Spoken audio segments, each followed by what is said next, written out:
Hi guys, today I'm going to show you how to do this 3-minute messy updo.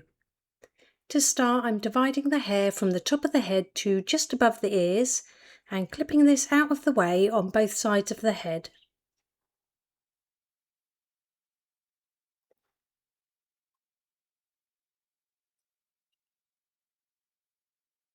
Divide the remaining hair straight across in half and tie the top section into a ponytail.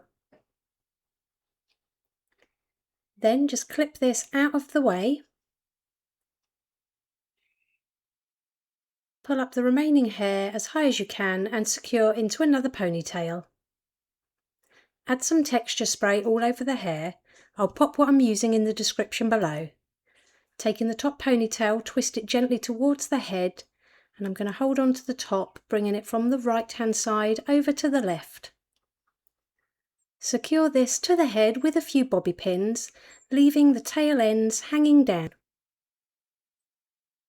I'm going to do the same with the bottom ponytail, so give it a twist all in one direction, but I'm going to take it over the left hand side, hold it there and bring the ends over to the right hand side.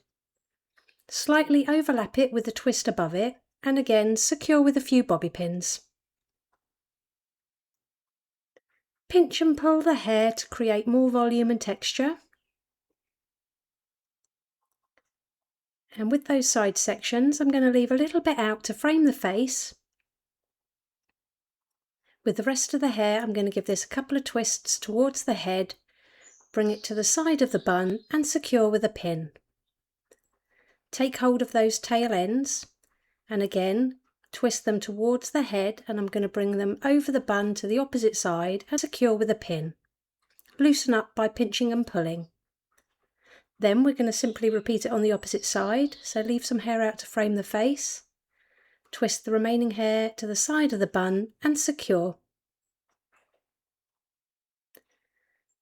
Take the tail ends, give them a few twists towards the head and bring them over to the opposite side of the bun and secure with a bobby pin. And it really is that easy. Here's the finished look. If you liked it, please give it a thumbs up and don't forget to subscribe for more tutorials.